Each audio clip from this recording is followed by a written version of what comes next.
Welcome to the World Chess Championship 2018. This is a match between the world number 1 Magnus Carlsen and world number 2 Fabiano Caruana. Today is game 5, and I'm going to be your host, Anna Rudolph. Our chess expert is Judith Polgar, the greatest female player of all time. Hi. How are you doing, Judith, today? I'm very fine. I'm very much looking forward again to the next game because it's always with full excitement already before the game. Definitely. Before we go into the match and today's game, we were going to discuss in a more general way World Chess Championships and how it has changed. That the previous World Championship was in New York, this year it is in London. How do you see chess being in the most important capitals in the world? I think it's essential, and in the intro we just saw you entering into Buckingham Palace. I was trying to interview the Queen about whether she's on Team Magnus or Team Fabiano, but I wasn't very welcome. Yeah? No, I couldn't get in. I couldn't get in. I was trying my best. I think it's great that we have the World Championships in these huge cities, electrifying cities. And so on the free day, not only we, but I think the players also have the chance to walk around and feel the atmosphere of the city. And of course, London has a huge tradition back in the mid-18th century, 19th century. And of course, we had quite a few candidate matches and World Championships. Actually, for Magnus Carlsen, it must be a very important place, London, as he became a challenger here with some exceptional few last round in 2014, if I remember well. And so, no, it was maybe 2012. 2013. Or 13, yeah, because and the same played year a he match. had the match. Yeah, 13. And so there are a lot of chess activities going on here. And of course, in December each year, they have the chess classics. So there are a lot of chess life in London. So whoever lives here or flies in always can find some interesting chess activities. Of course, this is very exceptional to have the World Championship match. Indeed. I believe we will also see you in some of our videos about London, so make sure to tune in before the game starts. That's when we have these special clips from around the city. Yesterday it was from the Hyde Park, today the Buckingham Palace, and who knows where else we went to film around this beautiful capital of London. The opening was the English opening yesterday, and Magnus said that it had nothing to do with the joke that, oh, we are in England. But still, it was interesting to see that he started with 1c4. Yeah, it was kind of, well, I don't say completely fully unexpected, but I was more expecting somewhere the middle pawns to be moved, d4 or e4. But with Magnus, you never know what he comes up with and what is the strategy behind it. He doesn't mind surprising his opponent and maybe sometimes even himself. Of course, here I'm sure he made a lot of preparation and he knows what he's doing exactly. But we could see that in the opening it was maybe again Fabiano who was maybe more controlling the game out of the opening. And actually, I felt little confusion by Magnus in the early middle game, like move 13 or something like that, when he played rook e1. That was kind of a slow plan. And I had the feeling that it's a little confusion. He was insecure. He was hesitating. It was not very clear what he has in mind. Also, in the press conference, he was asked about it, and it was kind of not so straightforward for me. It was a straightforward answer, but I don't think bishop h3, queen d7 is so much that you have to be afraid of. So I felt that in the opening, I'm not sure he wants to be repeating that one in tomorrow or something like that. But I'm sure we're going to see quite a bit of surprises and unexpected things in the match. Mentioning unexpected things in the match, unfortunately for Fabiano, the main story of Game 4 was not really what was happening on the board, but something that happened outside the board. A video that was published on the YouTube channel of the St. Louis Scholastic Chess Center and Chess Club. They are obviously covering the event. They have an excellent team, a media team, that was also filming with Fabiano before the match. So they had a footage of Fabiano at a training camp with his team. Pretty sure that it was an intentional video. The question is when they were going to release it. If the day was Monday, when they had to release it, no, sorry, Tuesday. And if so, what happened when the editor didn't realize that there's a screen, a computer screen, that perhaps shouldn't have been in the video? Well, it happens, I think, unfortunately, when there is quite a lot of people working on things. Mistakes can happen, and I have my experience that many times the unpleasant surprises come from completely from a direction which you're not expecting. And, well, it was quite sad to see Fabiano after the game at the press conference. He didn't even talk right after when he was moving out from the box. And on the corridor, they always get questions. So probably that was the moment when he got to know there is something leaked out which shouldn't have been. And I think that even the worst thing was that he didn't even know exactly what was leaking out. He just only felt that there is a critical moment happening and kind of a turning point, not necessarily what's happening in the preparation on the board and even the things which were shown on the screen. We'll see whether it has a real effect on the board things, but definitely it has a huge effect emotionally, psychologically, actually on both teams, but of course on Fabiano and his team. I think it was the free day was something magical for their team that they needed it very much. It is going to be a big question how Fabiano can cope with this mistake, unfortunate mistake. And what will happen in terms of the repertoires, the preparation of the two players? As you mentioned, it will affect the games when Fabiano is playing with the black pieces. So today, we will not see. Well, that's what I'm expecting, seeing the details on the screenshot. That, I would have the feeling it affects the match more when Magnus is playing with the white pieces. And so far, Magnus did not show anything spectacular with the white pieces. That's very clear. He's struggling, kind of. He found more activity and more opportunities with the black pieces until this point of the match. But it is a very unexpected turning point at this stage of the match. It's only round 5, game 5 today, and we're going to see another game Fabiano playing with white. So for me, that's the big question for today. What will be the move by Fabiano? He was asked in the press conference. Of course, it is very funny to be asked in a tournament, but in a match specifically, whether are you going to be changing your E4 strategy or you go for something else? I mean, what can you say on that, right? That we're going to see at the board. Yes, we shall see what's going to be the opening. And just to mention about the colors, in a match format at halfway, so after game 6, the players will turn. That is, Fabiano started the match with the white pieces, but game 7 will be a white for Magnus. So actually, he has the white pieces in game 6 and game 7. That means that this piece of information that came out without Team Fabiano wanting to publish it online, and of course the video is removed, but there are screen captures all over Twitter and social media. So this piece of information was about his black repertoire, and we shall see in Game 6 and Game 7 if Team Magnus can use this information, if Fabiano can adapt to this new situation when basically he's playing in a way with open cards. Yeah, this is going to be a real big question, and I think also today's game will affect quite a bit, of course. In this match, that's what I can say in every game, of course, that if we would have a decisive game, then everything is changing. The psychology of the match, the dynamics of the match, the mood of the players and the team. So there are so many small details happening. And so today, maybe we're going to have a decisive game. I don't know. And if it's a victory for Fabiano, that will definitely help to cope with this situation, right?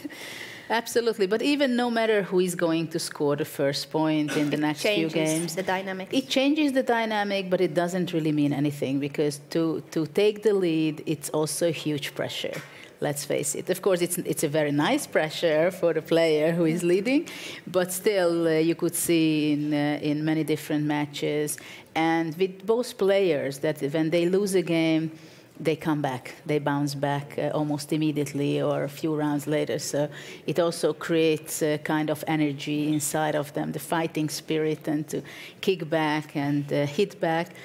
But of course, we are waiting to be a decisive game first. I think everyone is waiting for this decisive game. I'm going to go for our first poll of the day because I would love to have our live audience involved in the broadcast as usual. I think we shall just simply ask if today is the day for the first decisive result. Do you think that today we will see a decisive result, a win for white or win for black? Can you please raise your hands if you think that today is the day? Yes, we will see a win for someone. Okay. Our live audience is optimistic. Yes, I like it. I think that's great. What about the no? Because I would like to see, like, are there people who are not voting so that I cannot count? Do you think that today will be a draw? Can you please raise your hands if it's... Well, that was very balanced, I thought. It's pretty balanced, yeah. Thank you so much. Well, I hope that our audience is right. I think it was about 50-50% in terms of whether it's a decisive result or a draw. Well, we'll see also how the opening unfolds, because it makes a big difference. In game one, Magnus was optimistic, even though that in game one, actually, we have to say that it was Fabiano who started to open up the position, right? With the f4 move and exchanging the central pawn on e5 of black. But after that, Magnus immediately took the opportunity to try to shuffle things, try to create an idea with pawn moves and knight activity without castling for quite a long period of time. And he really took the upper hand, and it was a fantastic position for him, which I'm pretty sure that he regrets it up to today. Even though that you should not think about something like this in a match, to think back what kind of chances and opportunities were missed, but still it must have been very painful. In game three, when Magnus was playing black again, it was an deviation already as early as 7-8, something like that. When he played queen c7, he started to deviate from the more common and more of a line which is played many times.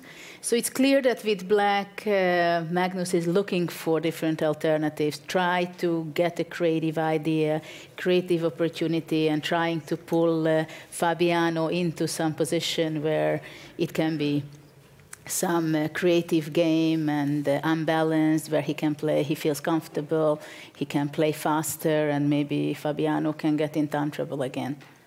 Yes. Before we continue our discussion on today's game and what opening are we expecting, let's see the opinion of our visitors from the previous day.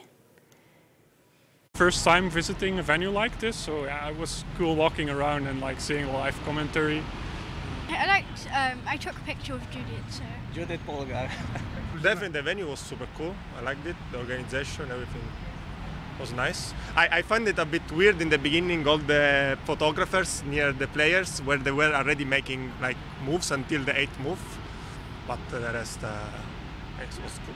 I like it. I have not seen the first game here, but yeah, all 3 games, and I'm still going to be here for the next 5 games. It was a drawish from the beginning, I think. I was very surprised seeing the English Open at Carlsen. Well, today's play was a little bit kind of drawish from the beginning, but it was exciting for me to see the game. I think it was a wonderful game. All 4 games were very entertaining. So I felt confident for Carlsen today, and he looked confident. But clearly, I didn't know all. Well, I was a little bit disappointed because this day I thought, well, we will see a victory, maybe by Carlsen. But anyway, it was thrilling for me. It was wonderful. I'm a fan of Caruana, but I think Carlsen has a little bit of an edge. I'm slightly rooting for Fabiano. I would give Caruana like 40% chance of winning it. I think in the end, Carlsen will. I think there's too much pressure on Caruana. Carlsen has nothing to prove. He's the champion. Caruana has to prove he's better. It's very close. Very close. Maybe it's very close. It's very close. I don't know, because it's a rest day and Carlsen gonna prepare very, very well. But I think that Caruana will win with black one day. One game he will win with black. And I think that is because I'm a chess player as well, but a hobby chess player. But over a lot of years, he has more creativity. That is for me the point. I think that makes at least and at last the difference, creativity. There was a wide range of opinions on who is going to win the match and why. Yeah, it was interesting when they said that Magnus is the world champion, he doesn't have to prove. This is exactly why it's so difficult for him to play sharp and really go for the win, I think. He himself said that this is the biggest challenge today that he's facing, and obviously Magnus Carlsen wants to prove that he's the best in the world by winning here, so he has a lot to lose. Absolutely, and mentally, I think it's. I mean, people have to understand that it's so different mindset. In other way, of course, when you're a challenger, you consider to be kind of the underdog, not necessarily, but then you have all the ambition. You're young. You have this driving force inside of you, and especially Magnus had very much this character that he wanted to prove it. He had all the self-confidence and did it all the way. But when you're world champion, he's defended world champion. He defended it twice, his title. So what else, right? He would want to go higher, and he has to prove it again, the same level that he's a world champion. Let's head to the playing venue and see who's the first player to arrive in the box. That is the world champion, Magnus Carlsen. We have just been discussing how much he wants to win this world championship, and we both believe with Judith that it's really important for Magnus. Basically, he said that being world #1 and being the world champion is part of his identity. So you really don't want to lose your identity, do you? Well, first of all, of course, he said it that well, of course, he wants to stay the world champion, and he's fighting for it.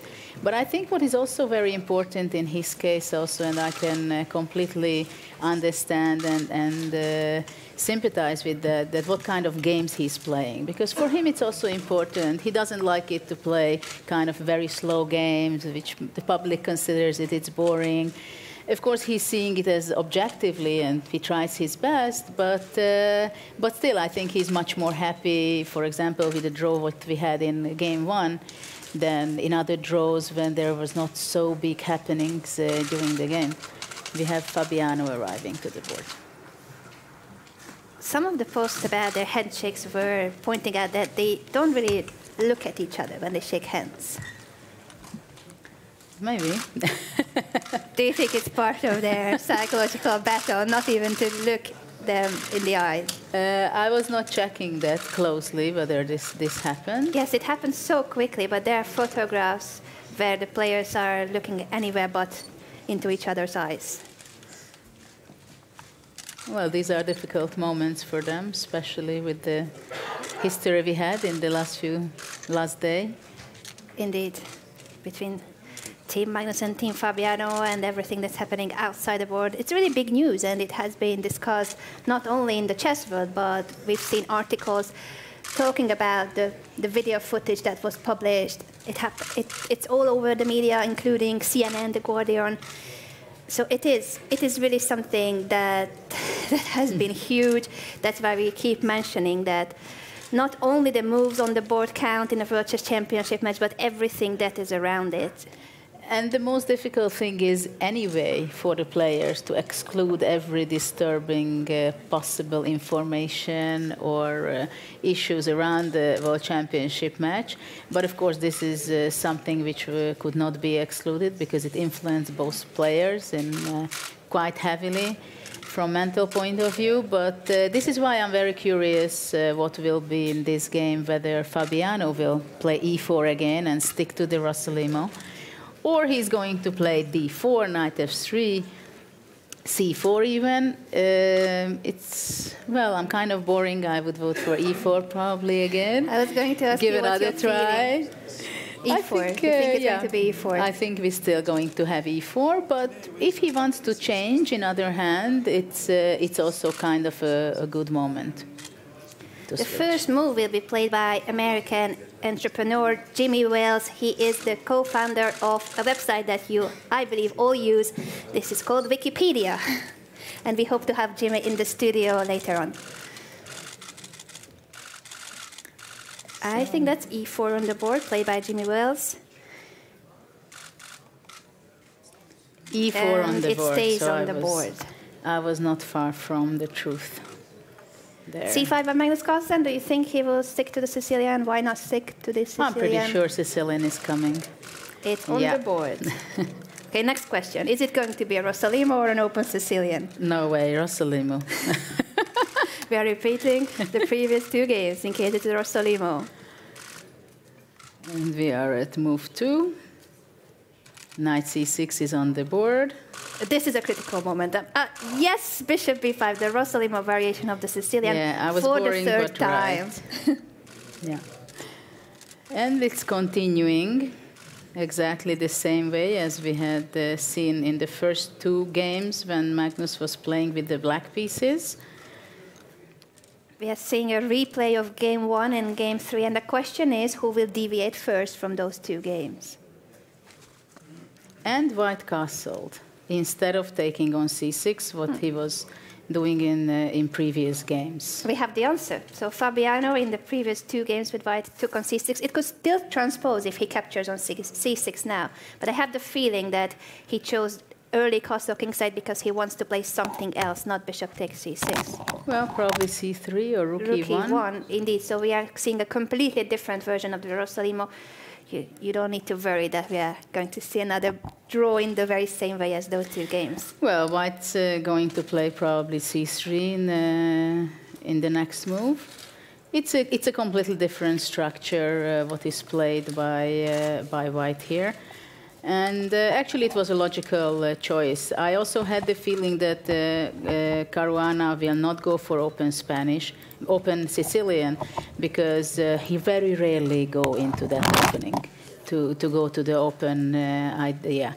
He doesn't want to go into very concrete things against Magnus. I think he wants to keep it somehow on low energy in some way, so trying to put Magnus in a situation that he might be forcing things. And Magnus played e5. Obviously, I think the move will be c3. Wow. Things are happening very quickly. b4, pawn sacrifice is on the board. b4. Definitely we are not going to be bored today.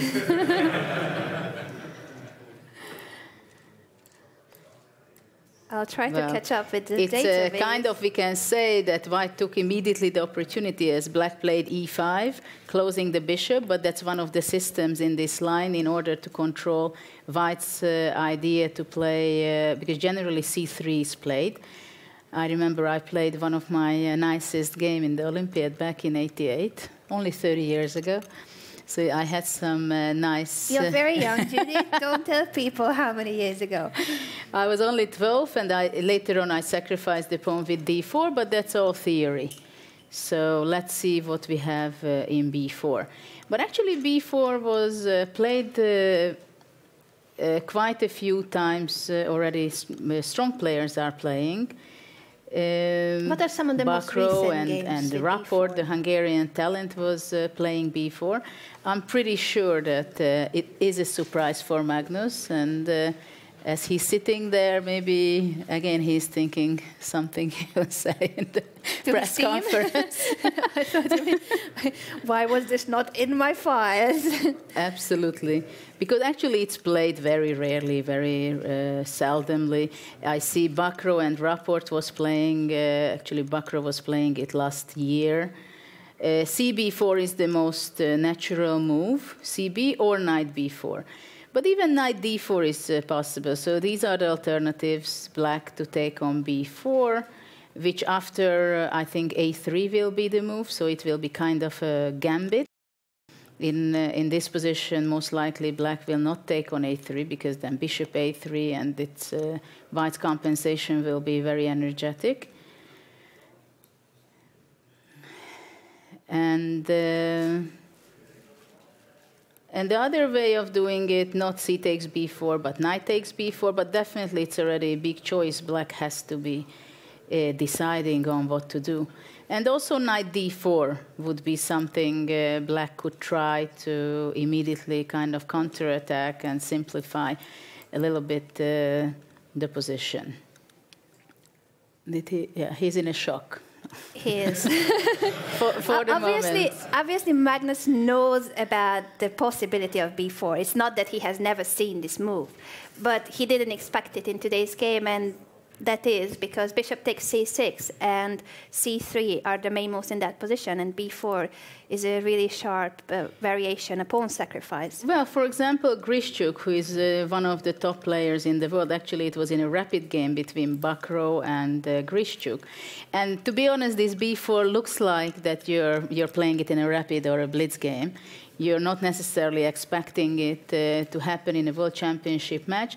On the other hand, this is what we are dreaming of, right? To have some dubious or unexpected surprises. Of course, you can do this because there was a lot of preparation and detailed analysis from the team of Fabiano, for sure. And that game of Bakro was c takes b4, a3, and black played, for example, b3. He wanted to ignore this opportunity for white just in order not to make white's pieces so active. And after c takes b3, black played knight ge7, bishop b2. I mean, it's not the end of the world for black at all, I must say. But on the other hand, it was castle, b4. The main idea is that you get some position where it's different than from the usual, and you make Magnus think, and we saw what happens with Magnus when he's surprised and he has to think his time, and it affects him very much, that he feels very uncomfortable, and that's the main idea behind b4. It seems to be working for now very well, as Magnus is still undecisive whether to capture the pawn, and if so, how to capture the pawn. Once again, to highlight that it's not that he has never seen the move, but it's the match situation, and facing Fabiano, not expecting it from Fabiano in this game is the main problem. Well, in this situation, when you make your preparation, you say that I will go e5, you go see the main move, knight takes b4 is on the board. Then I have the very strong feeling that, of course, Magnus, as he follows most of the games from top players, I'm pretty sure. He just thought, well, b4, it will never happen, and moved on, I think. So knight b4, interesting that the Rapport played against Granda bishop b2. So white is gaining tempo, attacking immediately the e5 pawn. So it happened, it's on the board, I see. Yes, c takes b4 was somewhat more popular instead of knight takes b4. We are getting into a variation that hasn't been so often played among strong grandmasters.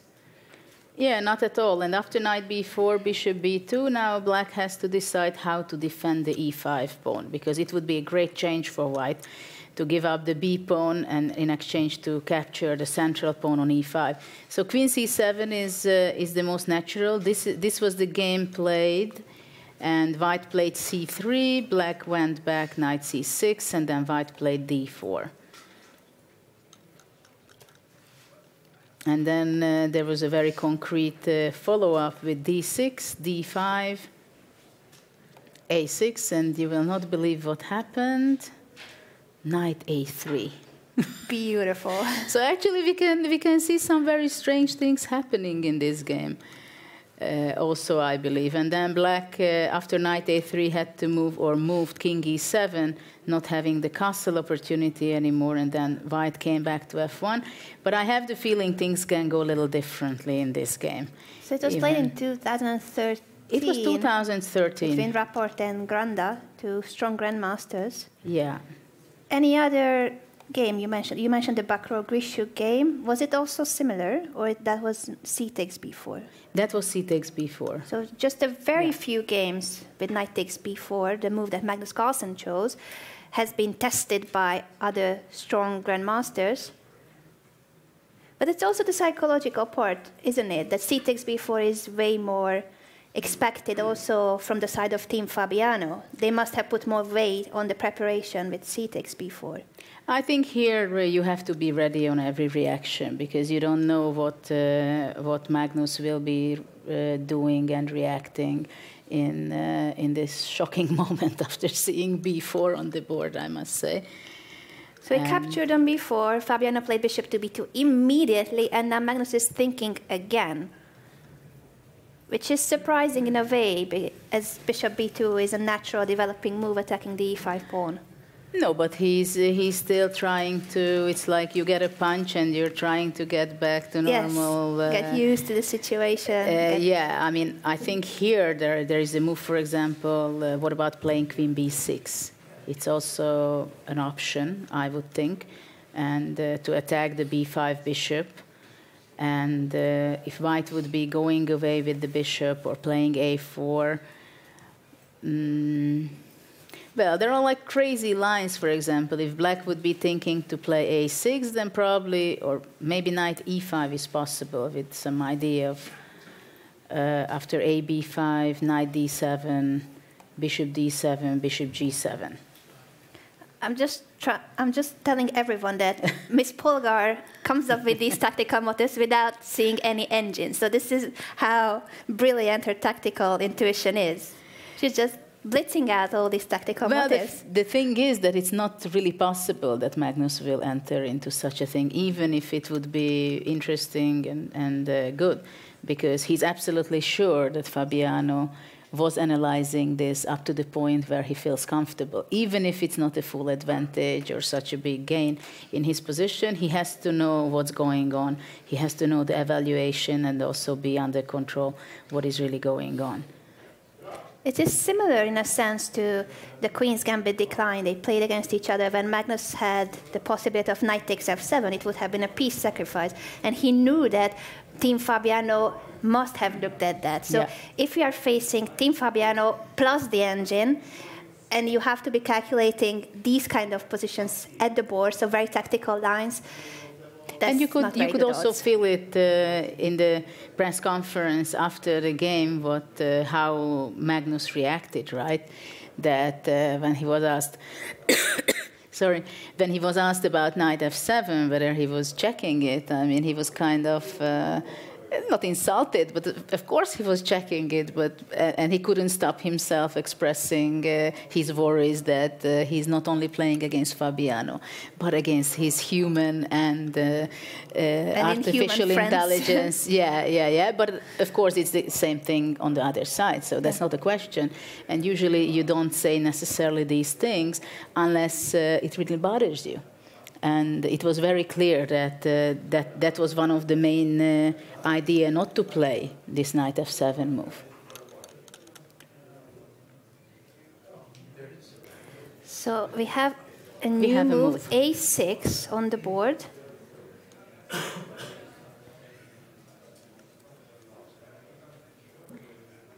a6. Yeah, already questions are happening. For example, can White take on e5? This is question number 1. Crazy things start to happen, because if after AB, then I can go knight c6.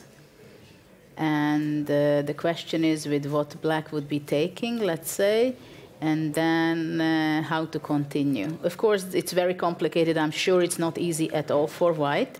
And for Black, of course, but I just want to cover first the other alternatives. For example, Queen c7 attacking the knight, or even Bishop e5, which that would be the last thing I think I would go with Black, because after this I would go Bishop d6, a takes b5, somehow to go e5.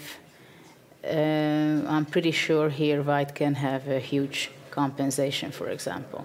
This would have been really exciting, but Fabiano decided to copy Magnus's idea and also pushes the A pawn 1 square. A3, attacking now the knight. Wow. Of course, immediately played by Fabiano. This is still his preparation. Well, that's obvious. That I completely understand. Actually, I'm surprised that Magnus played A6 so fast, to be honest. It's like, you know, you try to show that you're surprised, but you're not surprised so much. So you try to show that you have the self-confidence just to play a move like this. But we'll see how it is. We are going to analyze what's happening here after the pawn pushes and who will have to move his minor piece first. But before that, let's have a look at what happened in game 4.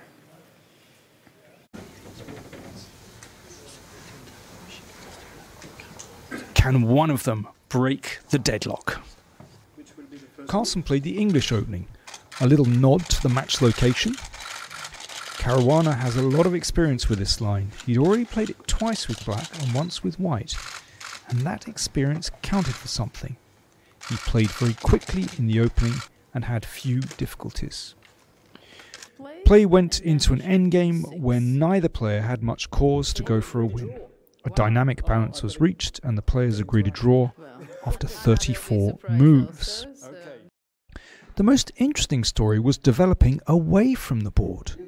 St. Louis Chess Club, a supporter of Fabiano Caruana, had posted a video online of one of his training camps accidentally revealing some of his opening preparation on a computer screen. A dreadful blunder and very embarrassing for the challenger. At the press conference, he didn't want to comment on the situation. After the game, Magnus Carlsen was clearly dissatisfied with the outcome of the opening, and, well, he admitted that quite early on in the game, he basically didn't think he had any objective advantage at all. Caruana is stronger with black pieces. He's very strong with the black pieces. I think his preparation is very, very strong. So Carlsen definitely had the better of the opening in game one, but since then Caruana has really found his feet and has looked good in games 2, 3 and 4 in the opening, and that must be slightly worrying for the world champion. However, after 4 games we have 4 draws, so everything is still even.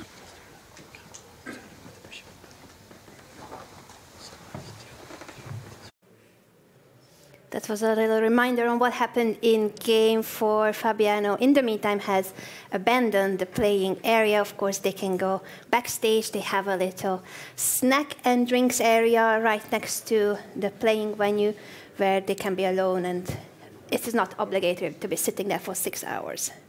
It's a very interesting scene. I'm seeing also the screen, how Magnus is reacting. To be honest, he doesn't look so happy, from my understanding.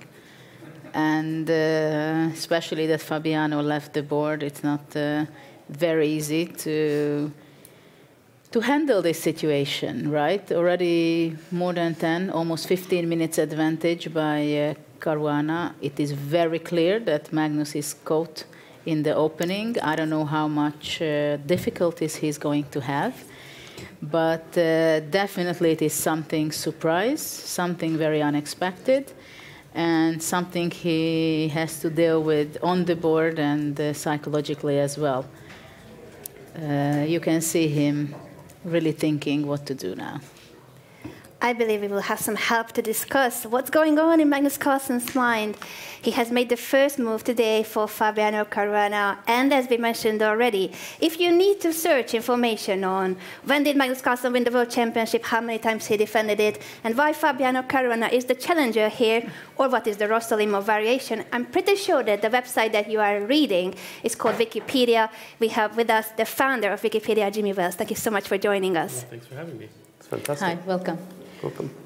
How does it feel to make the first move for the world number 2? Oh, I mean, it was a great honor to be invited, and it was a very exciting moment. And I understand I did a little better than Woody Harrelson did. I didn't knock anything over, so great job. I understand now that great intense pressure of chess with my only move ever made. So it's not only that, but you even made the right move. What Fabiano had in mind exactly. Yeah. Good. Is it the first time that you are visiting a World Chess Championship? It is, yes. I've been a fan of chess for a long time. I'm terrible at playing chess, but I've never actually attended anything, so it's exciting to be here. Tell us more about your chess. You say that you're a terrible chess player. When did you learn to play chess, and do you play online, do you play with friends? Well, I mostly played when I was, I started learning when I was maybe 5 or 6, played a lot when I was a kid. There was actually a funny story about chess in my, that is exactly this question. Once someone vandalized my Wikipedia entry to say that I enjoyed playing chess with friends, which they just made up out of thin air. it's not really true. I don't really play chess with friends. I like the idea of it. But then a biography magazine saw that, and then they printed it in a biography magazine. So then there was a source for it. So in the Wikipedia world, it's a bit circular. So it took a while to get that straightened out. But I guess it was immediately removed if it was not it was verified. Very That's quickly. how you were. Yes, exactly. Basically. Yeah, you have to have a source. So, but yeah, I would say within the Wikipedia community, we're the people who edit Wikipedia, very geeky bunch of people, would be really into an intellectual hobby like chess. And I think it's really great to see how popular chess is and how popular it continues to be. We're living in an era with a lot of really fluffy things going on in the world and a lot of nonsense and so forth. And it's nice that a really intensely intellectual activity still excites so many people, and particularly young people. And so it's great also that, you can find out a lot about chess and different historical chess matches and so forth in Wikipedia. So it's a good match. If you just look at my notes, I have all sorts of Wikipedia pages printed here as my notes. It's a good starting point. Perfect. Can you take us back in time and tell us about the beginnings? Wikipedia was not the first attempt on creating